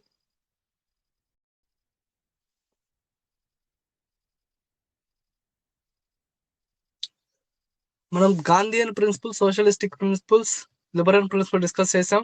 ఆదేశిక సూత్రాల మీద, ఆదేశిక సూత్రాలు రాజ్యాంగ సవరణ ద్వారా ఏ ఆదేశిక సూత్రాలు చూసాం. నెక్స్ట్ ఆదేశిక సూత్రాల మీద ప్రముఖుల వ్యాఖ్యానాలు చూసాం. అంటే ప్రముఖులు ఏ విధంగా అన్నారో చూసాం. ఇప్పుడు ఆదేశిక సూత్రాలు ఇంప్లిమెంటేషన్ కోసం ప్రభుత్వం తీసుకున్న చర్యలు చూద్దాం. ఆదేశిక సూత్రాలు అనేది వాటినంతట అవే ఇంప్లిమెంట్ కావన్నమాట. అంటే ఏంది? ఇప్పుడు సపోజ్ ఒక ఎగ్జాంపుల్ చెప్తాను. అందరికీ పని వేతనం కల్పించాలి, అందరికీ పని కల్పించాలి అంటే వాటి అంతటా ఇంప్లిమెంట్ కాదు. ఓ చట్టం చేయాలి, ఓ చట్టం చేస్తేనే అది ఇంప్లిమెంట్ అవుతుంది అనమాట. సో కేంద్ర రాష్ట్ర ప్రభుత్వాలు ఆదేశిక సూత్రాలు పాటించడానికి, లేకపోతే వాటిని అమల్లో ఉంచడానికి చాలా చట్టాలు, చాలా చర్యలు తీసుకున్నాయి. అవేంటి? 1953లో ప్రణాళికా సంఘం ఏర్పాటు చేసి పంచవర్ష ప్రణాళికలు అమలు చేశారు. సో ప్రణాళికలు ఏర్పాటు చేయాలని సోషలిస్టిక్ ప్రిన్సిపల్స్ ఉన్నాయి, దానికి అనుగుణంగా ఇది చేశారన్నమాట. భూ సంస్కరణ చట్టాలు చేశారు. భూ సంస్కరణ చట్టాలు చేసి ఇనామ్ యాక్టు అవన్నీ చేసేసి కౌలు ద్వారీ వ్యవస్థను బాగా స్ట్రీమ్ లైన్ చేసేసి భూ సంస్కరణ చేశారన్నమాట. అంటే పేద రైతులకి భూములు పంచారన్నమాట భూ సంస్కరణ చేసి. ల్యాండ్ సీలింగ్ యాక్ట్ అవన్నీ చేసేసి ఎక్కువ ఎవరి దగ్గర అయితే ల్యాండ్ ఉందో వాళ్ళ ల్యాండ్ తీసేసుకుని పేదలకు పెంచారు. అది కూడా పేదలకు ల్యాండ్ పంచడం కూడా సోషలిస్టిక్ ప్రిన్సిపల్స్ లో భాగంగా జమీందారీ, జాగీర్దారీ, ఇనాందారీ వ్యవస్థను రద్దు చేశారు. కౌలుదారుల హక్కులు కల్పించారు. జమీందారీ, జాగీర్దారీ వ్యవస్థను రద్దు చేసిన వల్ల ఏమవుతుంది? ఆదాయ అసమానతలు తగ్గుతాయి. ఎస్సీ ఎస్టీలకు ప్రత్యేక జాతీయ కమిషన్లు ఏర్పాటు చేశారు అనమాట. ఎస్సీ ఎస్టీలు దోపిడీ కాకుండా గురి చూడాలి అని చెప్పేది గాంధీ ప్రిన్సిపల్ అనమాట. సో దానికోసం ఇది చేశారు. బ్యాంకులు జాతీయకరణ చేశారు, నేషనలైజేషన్. చారిత్రక ప్రదేశాల పరిరక్షణ ఆర్కియాలజీ సర్వే ఆఫ్ ఇండియా చేశారన్నమాట. 3 అంచెల పంచాయతీరాజ్ వ్యవస్థ చేశారన్నమాట. గ్రామ పంచాయతీని ఏర్పాటు చేయాలని గాంధీయన్ ప్రిన్సిపల్ మెయిన్ పాయింట్ కదా, దానికోసం 73, 74 రాజ్యాంగ సవరణ చేశారు. ఖాదీ విలేజ్ బోర్డు ఇవన్నీ ఏర్పాటు చేశారు. కేవీఐసి ఏర్పాటు చేశారు. చేనేత మగ్గాల బోర్డు, కాయర్ బోర్డు ఏర్పాటు చేశారు. గాంధీ ప్రిన్సిపల్ కుటీర పరిశ్రమలను అభివృద్ధి చేయాలి అనేది ఈ పాయింట్ అనమాట. కనీస వేతనాల చట్టం, స్త్రీకి పురుషులకి సమానంగా చూడాలి అనేది దానికోసం కార్మికుల కోసం కనీస వేతనాల చట్టం 1948 చేశారు. పౌర హక్కుల పరిరక్షణ చట్టం, ప్రసూతి రక్షణ చట్టం, స్త్రీలకు ప్రసూతి రక్షణ కోసం ప్రసూతి కార్యక్రమాల సమయంలో అంటే మెటర్నిటీ సంబంధిత వాటిలో హెల్ప్ చేయాలి అనమాట. అంటే మెటర్నిటీ సంబంధిత సౌకర్యాలు కల్పించాలి అని చెప్పేసి ప్రసూతి రక్షణ చట్టం చేశారు. బోనస్ చెల్లింపు చట్టం చేశారు. వన్యప్రాణి సంరక్షణ చట్టం చేశారు. కనీస అవసరాల చట్టం, వెట్టి చాకరీ నిషేధం, సమాన వేతన చట్టం, అడవుల సంరక్షణ, బాల కార్మికుల నిషేధ చట్టం, ఉచిత న్యాయ సలహా కోసం నల్సా చేశారు. National legal service authority act, SC ఎస్టీలపై ఎస్సీ ఎస్టీ యాక్ట్ చేశారు. ఇవన్నీ ఏంటంటే పెద్ద ఇంపార్టెంట్ ఏం కాదు, బిట్ వైజ్ ఇంపార్టెంట్ కాదు, కానీ ఆదేశిక సూత్రాల అమలుకు ప్రభుత్వం తీసుకున్న చర్యలు అని క్వశ్చన్ అడిగితే, ఇప్పుడు గ్రూప్ 1 మెయిన్స్ లో కానీ లేకపోతే మీరు ఎక్కడైనా రాస్తుంటే క్వశ్చన్ అడిగితే ఒక ఆదేశిక సూత్రాలు రాయడం, దాని కింద రెస్పెక్ట్ చర్యలు తీసుకుని చేయడం అనమాట. సో ఇవన్నీ చేశారనమాట. ఈ ఇయర్స్ కొద్దిగా ఇంపార్టెంట్, మీరు చదవాలంటే చదువుకోండి. మాక్సిమం ఎప్పుడో ఒక్కొక్కసారి ఇస్తుంటాడు ఇయర్స్ కూడా. కనీస వేతనాల చట్టం ఏ సంవత్సరంలో చేశారు? 1948, 1954, 1952, 1953. అడవుల సంరక్షణ చట్టం ఏ సంవత్సరంలో చేశారు? SC/ST చట్టం ఏ సంవత్సరంలో చేశారు? నల్సా ఏ సంవత్సరంలో ఇంప్లిమెంట్ చేశారు? బాల కార్మికుల నిషేధ చట్టం ఏ సంవత్సరంలో చేశారు? ఇవన్నీ కొద్దిగా ఇయర్స్ ఇంపార్టెంట్ అనమాట. ఈ ఇయర్స్ అనేది ఎప్పుడైనా అడగొచ్చు. ఈ మిస్లేనియస్ బిట్స్ అన్ని మీకు ఏంటంటే బాగా చదివితే వస్తే మీ అదృష్టం, మిగిలిన వాళ్ళకంటే ఒక మార్క్ ప్లస్ లో ఉంటారు అట్లా అనమాట. ఆదేశిక సూత్రాలపై విమర్శనాత్మక పరిశీలన అంటే క్రిటికల్ డిస్కషన్. క్రిటికల్ అంటే క్రిటిక్స్ అనమాట. ఏమన్నారు? ఆదేశిక సూత్రాలు అస్పష్టం, చాలా వరకు అర్థం చేసుకోవడం కష్టంగా ఉన్నాయి అసలుకి అని చెప్పారు అనమాట. న్యాయ సంరక్షణ లేకపోవడం అంటే ఏవైనా ఇంప్లిమెంట్ చేయకపోతే మనం కోర్టుల్ని ఆశ్రయించలేము, అందుకని ఇవి అమలు పరచడం కష్టం అని చెప్పేసి. వైరుధ్యానికి అంటే ఆదేశిక సూత్రాలు అమలు చేసే సమయంలో ప్రాథమిక హక్కులకి విఘాతం కలుగుతుంది, అంతే కదా. ఆదేశిక సూత్రాలు ఏంది? సమసమాజ స్థాపన అంటే పేదలకి ధనికుల మధ్య అంతరాలను తగ్గించాలన్నమాట. ఇప్పుడు ల్యాండ్ సీలింగ్ యాక్ట్ ఉంది. ల్యాండ్ సీలింగ్ యాక్ట్ ఏంది? ఒకడికి 100 ఎకరాలు ఉంది. ఒకడికి 100 ఎకరాలు ఉంటే ఆ 100 ఎకరాల్లో 50 ఎకరాలు తీసుకుని పేదలకు పంచారు. కానీ అది ప్రాథమిక హక్కుకి భంగం కలుగుతుంది ఫస్ట్ ఆఫ్ ఆల్. ఎందుకంటే నేను సంపాదించుకున్న ఆస్తి నా దగ్గర తీసేసుకొని నా దగ్గర ఎక్కువ ఉందని పేదలకు పంచడం ఏంది? అలా ప్రాథమిక హక్కులకి ఆదేశిక సూత్రాలకి ఫైట్ ఉంటది. ఆ ఫైట్ అనేది ఎక్సలెంట్ గా ఉంటది. నేను నీట్ గా ఎక్స్ప్లెయిన్ చేస్తాను ఆ ఫైట్ అనేది ఎలా ఉంటుంది. మీకు మజా కూడా వస్తుంది ఆ ఫైట్ లో. ప్రాథమిక హక్కులు ఆదేశిక సూత్రాల ఫైట్. సో ఆదేశిక సూత్రాలకు సంబంధించి ముఖ్యమైన సుప్రీంకోర్టు కేసులు. ఈ మధ్య సుప్రీంకోర్టు కేసులు ఎక్కువ అడుగుతున్నారు, వాటి మీద స్ట్రెస్ చేయండి. మెయిన్ ఇంపార్టెంట్ కేసులు ఫస్ట్ చెప్తారు. 1 Kesavananda Bharati case, Shah Bano case,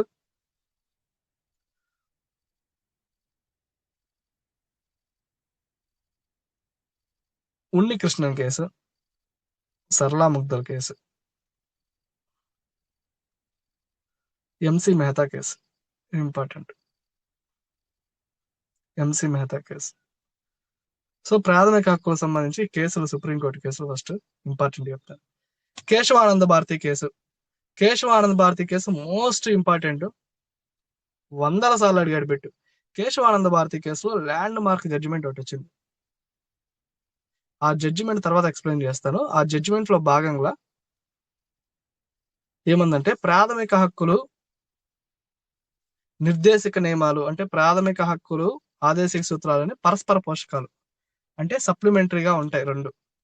so ప్రాథమిక హక్కులు వ్యక్తుల వికాసానికి తోడ్పడితే ఆదేశిక సూత్రాలు సమాజ హితానికి, అంతే కదా. ప్రాథమిక హక్కులు వ్యక్తిత్వాన్ని అంటే ఒక వ్యక్తికి సంబంధించినవి, ఆదేశిక సూత్రాలు సమాజ స్థాపన సమాజానికి సంబంధించినవి అని చెప్పింది అనమాట. ఇది మెయిన్ ప్రాథమిక హక్కుల కేసుగా వర్ణిస్తారు దీన్ని, కేశవానంద భారతి కేసు. కేశవానంద భారతి కేసులో నీట్ గా తర్వాత ఎక్స్ప్లెయిన్ చేస్తాను. కేశవానంద భారతి కేసులో బేసిక్ స్ట్రక్చర్, రాజ్యాంగ మౌలిక స్వరూపం అనే కాన్సెప్ట్ ని సుప్రీంకోర్టు ఎక్స్ప్లెయిన్ చేసింది. ఆ రాజ్యాంగ మౌలిక స్వరూపం అనే కాన్సెప్ట్ ను ఏందో నేను తర్వాత ఎక్స్ప్లెయిన్ చేస్తాను. జస్ట్ కేశవానంద భారతి కేసులో ప్రాథమిక హక్కులు అది ఆదేశిక సూత్రాలు రెండు సమాజానికి కావాలి, రెండు పరస్పర పోషకాలు. ప్రాథమిక హక్కులు వ్యక్తి వికాసానికి తోడ్పడితే ఆదేశిక సూత్రాలు సమాజ వికాసానికి తోడ్పడతాయి. Next Shabana case. Shabana case కూడా ఇంపార్టెంట్. షబానా కేసులో ఏమందంటే షబానా బేగం అని ఒక ముస్లిం వనిత ఏం చేసిందంటే, ముస్లిం షబానా బేగంకి విడాకులు ఇచ్చేశారు. విడాకులు ఇచ్చేస్తే షబానా బేగం కోర్టుకి వెళ్ళింది. నాకు విడాకులు ఇచ్చారు కానీ నాకు భరణం ఇవ్వట్లేదు అని చెప్పి వెళ్ళింది. సో అప్పుడు ఏం చెప్పిందంటే, ఇది స్త్రీల మనోవర్తికి కూడా సంబంధించిన కేసు. అంటే ముస్లిం స్త్రీ అయినా కానీ హిందూ స్త్రీ అయినా కానీ భరణం అనేది ఖచ్చితంగా పొందాలి. షరియత్ లాస్ లో భరణం అనేది ఉన్నది. భరణం పొందాలి అని చెప్పి భర్త నుంచి భరణం పొందే హక్కుని సుప్రీంకోర్టు నిర్వర్తించింది అనమాట షబోనా బేగం కేసులో. షబోనా బేగం కేసు నుంచి నెక్స్ట్ రీసెంట్ గా తలాక్ కేసు వరకు ముస్లింలకు సంబంధించిన కేసులు 1-2 ఉంటాయి. 1-2 చదవండి, పెద్ద ఎక్కువ కేసులే ఉండదు. షబోనా బేగం కేసు ఇంపార్టెంట్. భర్త నుంచి భరణం పొందే హక్కు ఏ కేసులో సుప్రీంకోర్టు తీర్పునిచ్చింది? షబోనా బేగం కేసు, అంటే ముస్లిం స్త్రీలకు సంబంధించి. నెక్స్ట్ ఉన్ని కృష్ణన్ కేసు. ఉన్ని కృష్ణన్ కేసులో ఏం చెప్తుంటే, 14 సంవత్సరాల లోపు గల బాలబాలికలకు ఉచిత నిర్బంధ ప్రాథమిక విద్యను బోధించాలి. ఇది వ్యక్తిగత గౌరవ హక్కుల్లో భాగం అని చెప్పింది అనమాట ఉన్నికృష్ణన్ కేసులో. సరళా ముగ్ధల కేసులో దీన్ని యూనిఫామ్ సివిల్ కోడ్ కేసు అంటారు, యూసీసీ కేసు, సరళా ముగ్ధల కేసుని. హిందువులు మత మార్పిడి ద్వారా రెండో వివాహం చేసుకుంటే అది చెల్లదు. భారతదేశంలో ఉన్నంత వరకు భారతదేశ పౌరులు ప్రపంచంలో ఎక్కడున్నా కానీ వాళ్ళు భారత చట్టాలకి లోబడి ఉండాలి. యూసీసీని అమలు చేయడానికి ప్రభుత్వం చర్యలు తీసుకోవాలి. యూసీసీ ఆర్టికల్ ఎంత? ఆర్టికల్ 44. ఇందాక ఎక్స్ప్లెయిన్ చేశాను మీకు. యూసీసీ యూనిఫామ్ సివిల్ కోడ్ అనేది ఆర్టికల్ 44 కిందకి వస్తుంది. యూనిఫామ్ సివిల్ కోడ్ అంటే కూడా ఎక్స్ప్లెయిన్ చేశాను. ఒకటే కోడ్, కంట్రీ మొత్తం ఒకే కోడ్ అంటే యూనిఫామ్ సివిల్ కోడ్ అని ఉంది. అంటే ప్రభుత్వం అనేది యూనిఫామ్ సివిల్ కోడ్ ని అప్లై చేయాలి అని చెప్పి ఈ కేసులో చెప్పింది. అది ఒకటి. MC Mehta case. MC Mehta కేసులో బాల కార్మికుల గురించి చెప్పింది. బాల కార్మికులు కార్మిక వ్యవస్థ ప్రాథమిక హక్కుల ఉల్లంఘనే. ప్రాథమిక హక్కులకు సంబంధించిన కేసు కాకపోతే ఇక్కడ యాడ్ చేశాను. బాల కార్మిక వ్యవస్థ ప్రాథమిక హక్కుల ఉల్లంఘన అని చెప్పింది అనమాట దీంట్లో. అంటే దీని వ్యతిరేకంగా దీని బాల కార్మిక వ్యవస్థ నిర్మూలించడానికి కఠినమైన చర్యలు తీసుకోవాలి ఎంసీ మెహతా కేసులో. సో సరదా ముగ్ధల కేసు అంటే UCC case, uniform civil code. MC Mehta case అంటే ఏంది? ఎంసీ మెహతా కేసు అంటే బాల కార్మికుల కేసు. జస్ట్ పాయింట్ గుర్తుపెట్టుకోండి అంతే. ఉన్నికృష్ణన్ కేసు అంటే ఉచిత నిర్బంధ కేసు. నెక్స్ట్ శబోన భాగం కేసు అంటే విడాకుల తర్వాత భరణం కేసు. కేశవానంద భారతి కేసు అంటే ప్రాథమిక హక్కులు నిర్దేశక నియమాలకు సంబంధించిన కేసు. దీంతో అయిపోయింది. ఇప్పుడు అన్ఇంపార్టెంట్ కేసులు చూద్దాం. ఇప్పటివరకు ఇంపార్టెంట్ కదా, అన్ఇంపార్టెంట్ కేసులు. MRF limited versus government of Kerala case. ఈ కేసులో కార్మికులకు సరైన వేతనం, జీవనోపాధి కల్పించడం ప్రాథమిక హక్కు అని చెప్పింది అనమాట. Next Siddhas versus union of Delhi case. ఉచిత న్యాయస్థానం ఉచిత న్యాయం పేదలకు అందించాలి. ఉచిత న్యాయ సహాయాన్ని పేదలకు అందించాలి అనేది అనమాట. Next Pannalal Bansilal versus state of Andhra Pradesh code. Uniform civil code అందరికీ ఉపయోగమే, కానీ తప్పనిసరిగా అమలు చేయాలి అని చెప్పి న్యాయస్థానాలు చెప్పలేవు. ఎందుకంటే ప్రభుత్వాన్ని ఆదేశించలేవు అనమాట. న్యాయస్థానాలు ప్రభుత్వాలను ఆదేశించలేవు, కానీ వాటికి తగినట్టుగా చర్యలు తీసుకోవాలి. అంటే అవి మాక్సిమం ఇంప్లిమెంట్ అయ్యేలా, యూనిఫామ్ సివిల్ కోడ్ ఇంప్లిమెంట్ అయ్యేలా తీసుకోవాలి అని చెప్పింది అనమాట. సో సిద్ధాస్, పన్నలాల్ అండ్ ఇంకో కేసు ఏంది? MRF case. ఈ పెద్ద ఇంపార్టెంట్ కదా. స్టిల్ 75కి 75 కొట్టాలి అనుకున్న వాళ్ళు ఖచ్చితంగా చదవండి. ఎక్కడ ఏ పాములో ఏ పొట్టుందో, ఎక్కడ ఏ క్వశ్చన్ వస్తుందో ఎవరికి తెలియదు. అందుకని ఖచ్చితంగా చదవాలన్నమాట.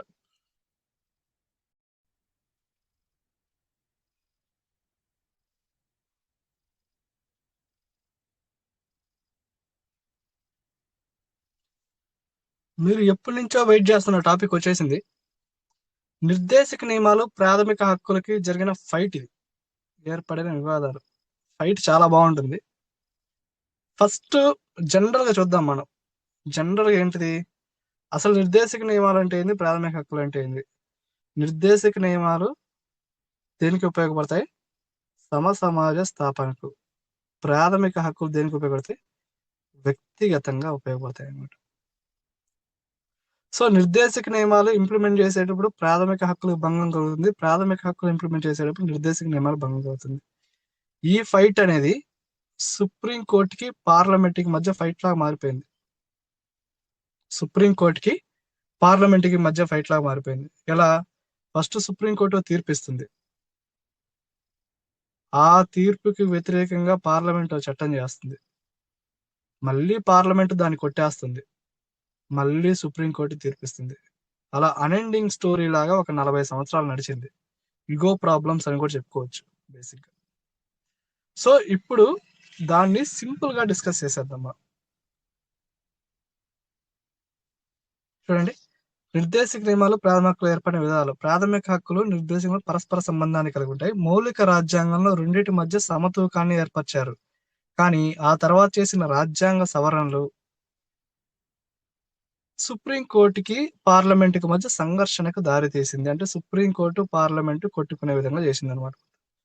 సో ఫస్ట్ దశలో ఏం చేసింది? 1950 నుంచి 66 దాకా. ఫస్ట్ దశలో నిర్దేశక నియమాల కంటే ప్రాథమిక హక్కులకే ప్రాధాన్యత ఇచ్చింది ప్రభుత్వం కూడా. సుప్రీంకోర్టు వచ్చేసి ప్రాథమిక హక్కులకు ప్రాధాన్యత ఇచ్చింది. గవర్నమెంట్ ఎప్పుడు ప్రాథమిక హక్కులకు ప్రాధాన్యత ఇవ్వాలి. గవర్నమెంట్ అనేది ఎప్పుడు నిర్దేశక అంటే సమసమాజ స్థాపన చేయాలి, పేదలు ధనికుల మధ్య అంతరంగాన్ని తగ్గించాలి అని చెప్పి ఆ సమసమాజ స్థాపన కోసం నిర్దేశక నియమాలకి ఇంపార్టెన్స్ ఇచ్చింది అనమాట. చూడండి, ఈ దశలో సుప్రీంకోర్టు నిర్దేశక నియమాల కంటే ప్రాథమిక హక్కులకే ప్రాధాన్యత ఇచ్చింది. సో ఈ కేసుల ద్వారా చెప్పవచ్చు. చంపకం దొరైరాజన్ కేసు, కామేశ్వర్ సింగ్ కేసు, పశ్చిమ బంగాల్ కేసులో వీటిలో నిర్దేశక నియమాల కంటే ప్రాథమిక హక్కులకి ఎక్కువ ప్రాధాన్యత ఇచ్చింది. ఈ కేసులో సమస్యలను ఎదుర్కోవడానికి ఇంత డీప్ అవసరం లేదు. మీకు ఈ కేసుల గురించి ఎక్స్ప్లెయిన్ చేశాను. కేసుల గురించి ఏం లేదు. చంపకం దొరైరాజన్ కేసు ఎక్స్ప్లెయిన్ చేస్తాను. జస్ట్ చంపకం దొరైరాజన్ కేసు ఏంటంటే మద్రాస్ గవర్నమెంట్ లో ఒక జీవో తెచ్చారన్నమాట. ఏం జీవో తెచ్చారు? విద్యా రంగంలో లేకపోతే జాబుల్లో వెనుకబడిన తరగతి వర్గాల వారికి రిజర్వేషన్లు కల్పించాలి అని ఒక జీవో తెచ్చారన్నమాట. ఆ జీవోని సుప్రీంకోర్టు సమర్థించింది అనమాట. సో 1వ రాజ్యాంగ సవరణ 17వ రాజ్యాంగ సవరణ చేశారన్నమాట. నెక్స్ట్ 2వ దశ 65 నుంచి బాగా ఫైట్ ప్రారంభమైంది. ఇక్కడ ప్రాథమిక హక్కులకి ప్రాధాన్యం వచ్చిందనమాట. ఎందుకు వచ్చింది? Golaknath case important. Henry Golaknath, William Golaknath అని ఇద్దరు పెద్ద ల్యాండ్ లార్డ్స్ పంజాబ్ లో వాళ్ళకి 500 ఎకరాలు ఉంది. 500 ఎకరాలని గవర్నమెంట్ ఆక్యుపై చేసేసి కొద్దిగా సంథింగ్ అమౌంట్ ఇచ్చేసింది. ఆ అమౌంట్ ఇచ్చేస్తే వాళ్ళు డైరెక్ట్ కామ్గా ఉంటారా? మా ఆస్తి మీరు లాక్కోవడం సుప్రీంకోర్టులో కేసు వేశాడు. అప్పుడు సుప్రీంకోర్టు న్యాయమూర్తి కోకా సుబ్బారావు ఒక చారిత్రకాత్మక తీర్పు ఇచ్చాడు అనమాట. ఇది కోకా సుబ్బారావు ఎవరు? మన ఆంధ్రప్రదేశ్కి చెందిన వ్యక్తి. మొట్టమొదటి సుప్రీంకోర్టు ప్రధాన న్యాయమూర్తిగా ఆంధ్రప్రదేశ్ చెంది మొట్టమొదటి సుప్రీంకోర్టు ప్రధాన న్యాయమూర్తి చేసిన వ్యక్తి అనమాట. ఇతను ఏం చెప్తాడంటే, రాజ్యాంగంలో ప్రాథమిక హక్కులు అత్యంత పవిత్రమైనది, వాటిని సవరించడం రాజ్యాంగ విరుద్ధం అని తీర్పు చెప్పుద్ది అనమాట. సో నిబంధన 13(2) ప్రకారం సవరించడం రాజ్యాంగ విరుద్ధం, అంటే ప్రాథమిక హక్కులకి మోస్ట్ ఇంపార్టెన్స్ ఇచ్చింది అని చెప్పేసి. అసలు మీరు ఎలా తీసుకుంటారు? అతనికి ల్యాండ్ ఉండడం అతని ప్రాథమిక హక్కు. అతని ప్రాథమిక హక్కు అంటే ఆస్తి. అప్పుడు రైట్ టు ప్రాపర్టీ అనేది ఆస్తి హక్కు ప్రాథమిక హక్కుగా ఉందన్నమాట. సో అతని ప్రాథమిక హక్కు అది. మీరు ల్యాండ్ తీసుకొని పేదలకు ఎలా పంచుతారు? కొంత కంపెన్సేషన్ ఇచ్చి అతనికి ఇష్టం లేకుండా అని చెప్పి ప్రాథమిక హక్కులకి బాగా ఇంపార్టెన్స్ ఇచ్చిందన్నమాట. ఈ తీర్పుతో ప్రాథమిక హక్కులకి సుప్రీంకోర్టు హైలైట్ గా ప్రాధాన్యత ఇచ్చేసింది. సో గోలక్నాథ్ కేసులో ఎవరికి ప్రాథమిక హక్కులకి ప్రాధాన్యత బాగా ఇచ్చింది? గోలక్నాథ్ వర్సెస్ పంజాబ్ స్టేట్ కేసులో. సో ఇంతవరకు బాగానే ఉంది. అసలు ఇది ఇందిరాగాంధీ టైము. ఇందిరాగాంధీ ఊరుకుంటుందా? సమస్యే లేదు. అసలు మీరెవరు చెప్పడానికి అని చెప్పేసి 2 రాజ్యాంగ సవరణలు తెచ్చేసింది గోలక్నాథ్ తీర్పుని అధిగమించడానికి. అంటే గోలక్నాథ్ కేసులో ప్రాథమిక హక్కులు మోస్ట్ ఇంపార్టెంట్ చేసినాయి కదా, దాని అనుకుని 24వ రాజ్యాంగ సవరణ 25వ రాజ్యాంగ సవరణ చేసింది అనమాట. ఈ రాజ్యాంగ సవరణ ఏంటి? 24వ రాజ్యాంగ సవరణ ప్రకారం పార్లమెంట్ అనేది రాజ్యాంగంలో దేన్నైనా సవరణ చేయవచ్చు. పార్లమెంట్ ఇష్టం. అసలు మీరెవరు చెప్పడానికి? పార్లమెంట్ ఏదేం చేసుకోవచ్చు. పార్లమెంట్ కుక్క అంటే కుక్క, నక్క అంటే నక్క. రాజ్యాంగంలో దేన్నైనా సవరణ చేయొచ్చు. అది కాకుండా ఒకసారి పార్లమెంట్ ఆమోదించి రాష్ట్రపతి పంపితే రాష్ట్రపతి ఖచ్చితంగా సైన్ చేయాలి. అసలు రాష్ట్రపతి సైన్ చేయకుండా ఉండడానికి లేదు అని చెప్పింది. ఇది 24వ రాజ్యాంగ సవరణ. 25వ రాజ్యాంగ సవరణ ప్రకారం 31C ఒక క్లాస్ చేర్చారన్నమాట. అంటే 31Cలో ఏంటంటే 25వ రాజ్యాంగ సవరణ ఏం చెప్తుందంటే, ప్రజల కోసం అంటే ప్రజల హితం కోసం పార్లమెంటు ఏదైనా చట్టం చేసి వాళ్ళ ఆస్తి అంటే ఎక్కువ ఆస్తిని లాక్కున్నా కానీ ఆ ఆస్తిని లాక్కున్నందుకు కంపెన్సేషన్ ఇచ్చేయచ్చు అనమాట. అంటే ఇప్పుడు నాకు 500 ఎకరాలు ఉంది, నాకు చాలా ఎక్కువ ఉందని చెప్పేసి గవర్నమెంట్ భావిస్తే గవర్నమెంట్ ఆస్తిని లాక్కొని నాకు గవర్నమెంట్ నిర్ణయించిన ధర ఇవ్వచ్చు. అంటే 1 ఎకరానికి 1 లక్ష రూపాయలు ఇవ్వచ్చు. నేను 10 లక్షలు అడిగితే 10 లక్షలు ఇయ్యరు. సుప్రీంకోర్టు చెప్పినా కానీ పార్లమెంట్ ఏది చేస్తే అదే. పార్లమెంట్ ఏది చేస్తే అదే. అందుకని నష్టపరిహారం అనే దాని బదులు ధనం అనే పదాన్ని పెట్టింది అనమాట. అంటే నష్టపరిహారం, గవర్నమెంట్ ప్రజాహితం కోసం ఏదైనా ల్యాండ్ తీసుకుంటున్నప్పుడు, లేకపోతే ఆస్తి అనేది గవర్నమెంట్ తీసుకుంటున్నప్పుడు దానికి నష్టపరిహారం సూచించేది కూడా పార్లమెంటే. అసలు సుప్రీంకోర్టు చెప్పిందని మేము లెక్కలోకి తీసుకోము అని చెప్పి 24, 25వ రాజ్యాంగ సవరణ చేసింది. సో ఇందిరాగాంధీ అంత పవర్ఫుల్ చేసింది 24, 25వ రాజ్యాంగ సవరణలు. సో ఇప్పుడు సుప్రీంకోర్టు ఊరుకుంటుందా? మళ్ళీ కేసు వేస్తారు. సో కేశవానంద భారతి కేసులో వచ్చిందనమాట.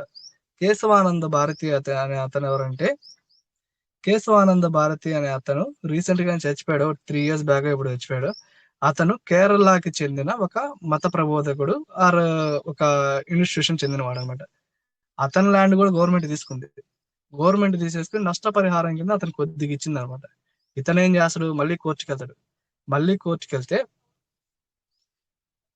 అప్పుడు కేశవానంద భారతి కేసులో సుప్రీంకోర్టు చాలా తెలివిగా వ్యవహరిస్తుంది అనమాట. ఏం చేస్తారు సుప్రీంకోర్టు?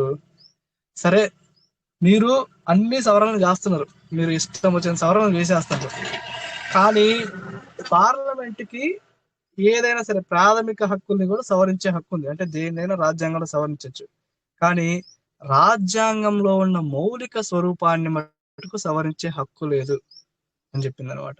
ఇది ఇంపార్టెంట్. రాజ్యాంగంలోని బేసిక్ స్ట్రక్చర్ ని, అంటే basic structure of the constitution should not be amended at any time. రాజ్యాంగం యొక్క మౌలిక స్వరూపాన్ని సమర్థించే, అంటే రాజ్యాంగం యొక్క మౌలిక స్వరూపాన్ని భంగపరిచే హక్కు లేదు అని చెప్పింది. సరే, వీళ్ళంతా పార్లమెంట్ వాళ్ళంతా అసలు మౌలిక స్వరూపం అంటే ఏంది అని అడిగింది. సుప్రీంకోర్టు తెలివిగా మౌలిక స్వరూపాన్ని డిఫైన్ చేయలేదు. ఏం చేసింది సుప్రీంకోర్టు? కొన్ని కేసుల్లో ఇది రాజ్యాంగ మౌలిక స్వరూపం కిందకి వస్తుంది, ఇది రాజ్యాంగ మౌలిక స్వరూపం వస్తుంది అంటే కొన్ని కేసుల తీర్పుల్లో డిఫైన్ చేసుకుంటా వస్తుంది. అంటే ఒక్కొక్క కేసులో ఒక్కొక్కటి రాజ్యాంగ మౌలిక స్వరూపం కిందకి వస్తుంది అని చెప్పింది అనమాట. అంతేగాని మౌలిక స్వరూపాన్ని డిఫైన్ చేయలేదు. డిఫైన్ చేస్తే సుప్రీంకోర్టు అప్పుడు ఆ రాజ్యాంగ మౌలిక స్వరూపాన్ని కాకుండా విధంగా వేరే చట్టాలు చేస్తుంది పార్లమెంట్. అందుకనే తెలివిగా సుప్రీంకోర్టు మీరు ప్రాథమిక హక్కుల్ని దేన్నైనా సవరణ చేయొచ్చు, మాకేం ఇబ్బంది లేదు, కాకపోతే రాజ్యాంగ మౌలిక స్వరూపాన్ని మీరు సవరణ చేయకూడదు. కానీ రాజ్యాంగ మౌలిక స్వరూపాన్ని డిఫైన్ చేయలేదు. డిఫరెంట్ కేసుల్లో రాజ్యాంగ మౌలిక స్వరూపాన్ని చెప్తా వచ్చిందనమాట. సో కేశవానంద భారతి కేసు 1973లో జరిగింది. మళ్ళీ ఇందిరాగాంధీ ఊరుకుంటుందా? ఊరుకోదు కదా. 1976 42nd కాన్స్టిట్యూషన్ అమెండ్మెంట్ యాక్ట్ లో చాలా చేసింది.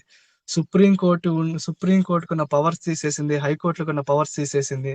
ఈ 42nd కాన్స్టిట్యూషన్ అమెండ్మెంట్ యాక్ట్ ని మినీ కాన్స్టిట్యూషన్ అంటారు. ఎందుకని?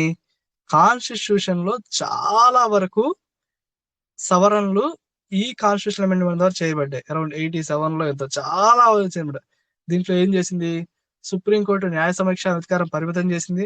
పార్లమెంట్ కి రాజ్యాంగం సవరించే దాంట్లో అసలు ఎలాంటి పరిమితులు లేవు, ఇష్టం చేసుకోవచ్చు అని చెప్పింది. ఈ 31 ని విస్తృత ప్రకరణ 31C అంటే ఏంది? ఆ ధనం అంటే కంపెన్సేషన్ అనేది మేము డిసైడ్ చేస్తాం, మేము ఇచ్చిందే అది చెల్లుతుంది అన్నది కదా, దాన్ని విస్తృతం చేసింది. ఆ పరిమితులు ప్రాథమిక హక్కులకు విరుద్ధం అంటూ న్యాయస్థానాలకు ఎవరైనా వెళ్తే అది చల్లదు అని చెప్పి డిఫైన్ చేసింది.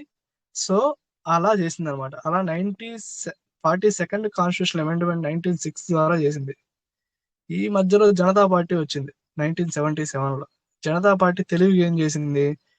రాగానే 1978లో 44th అమెండ్మెంట్ ద్వారా, అంటే 44వ రాజ్యాంగ సవరణ ద్వారా ఆస్తి హక్కుని ప్రాథమిక జాబితా నుంచి తొలగించింది. అసలుకి దీనికంతటి కారణం ఆస్తి హక్కే. ఈ గొడవలంతటి కారణం ఆస్తి హక్కే. అసలుకి ఆస్తి హక్కు ప్రాథమిక హక్కే కాదు. ఆస్తి హక్కు ప్రాథమిక హక్కు కాదు. ఆస్తి హక్కు అనేది లీగల్ రైట్ కింద చేస్తున్నాం అని చెప్పేసి ప్రాథమిక హక్కుని తొలగించింది. మోస్ట్ ఇంపార్టెంట్, ఎన్నోసార్లు అడిగిన పెట్టు, ఆస్తి హక్కును ప్రాథమిక హక్కు ఏ రాజ్యాంగ సవరణ నుంచి తొలగించారు? 44వ రాజ్యాంగ సవరణ నుంచి తొలగించారు. రైట్. సో 42వ రాజ్యాంగ సవరణ మళ్ళీ 1980లో మినర్వా మిల్స్ కేసులో సుప్రీంకోర్టు వాదనకు వచ్చింది. సుప్రీంకోర్టు ఏం చేసింది? దీంట్లో ప్రాథమిక హక్కులు, ఆదేశిక నియమాలు రెండిటికి ఈక్వల్ ఇంపార్టెన్స్ ఉంది. ఆ రెండు సామాజిక విప్లవానికి తోడ్పడతాయి. అందుకని ఒకదాని మీద ఒకటి ఆధిపత్యం చెలాయించకూడదు. చూడండి ఇట్లా ప్రాథమిక హక్కులు ఇక్కడ ఉంటే ఆదేశ సూత్రాలు ఇక్కడ ఉంటాయి. చిన్నప్పుడు మనము పార్కులో బల్లల్లో ఆడుకుంటాం, అటొక్కరు కూర్చుంటే ఇటు కూర్చుంటారు. అట్లా 2 ఈక్వల్ పొజిషన్స్ లో ఉంటాయి. ఇది హై అని కాదు, ఇది లో అని కాదు, లేకపోతే ఇది హై అని కాదు, ఇది లో అని కాదు, 2 ఈక్వల్ పొజిషన్ లో ఉండాలి ఎప్పుడు అని చెప్పి తెలిసిందనమాట. అది సో నిర్దేశక నియమాలు సామాజిక వాటికి వస్తాయి. ప్రాథమిక హక్కులు నిర్దేశక నియమాలు చేయాలి, నిర్దేశక నియమాలు అమలు చేయాలి.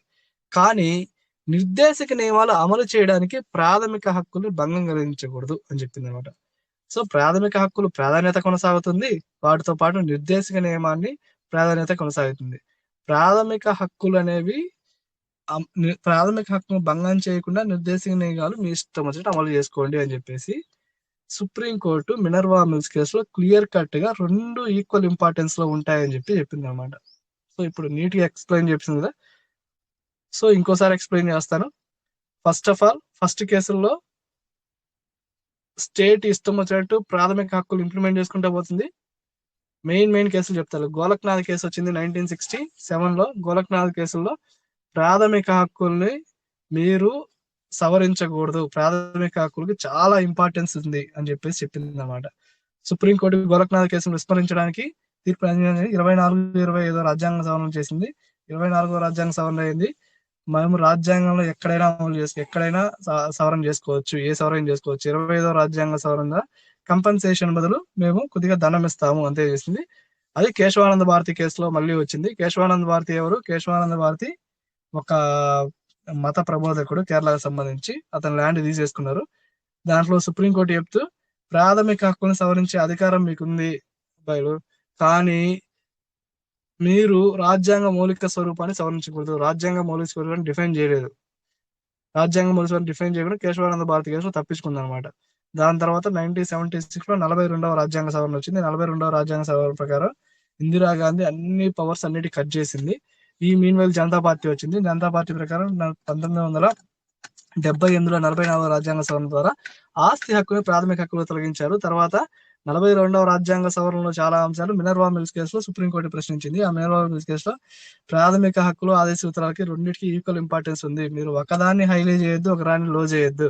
ప్రాథమిక హక్కుల్ని అమలు చే నిర్దేశక నియమాలు ఆదేశ సూత్రాలను అమలు చేయడానికి ప్రాథమిక హక్కుల్ని భంగం కలిగించకూడదు అని చెప్పి సుప్రీంకోర్టు మినర్వా మిల్స్ కేసులో ఎండ్ చేసింది. దాని తర్వాత ఎక్కువ కేసులు ప్రాథమిక హక్కులు ఆదేశ నియమాల మీద ఎక్కువ కేసులు పడలేదు.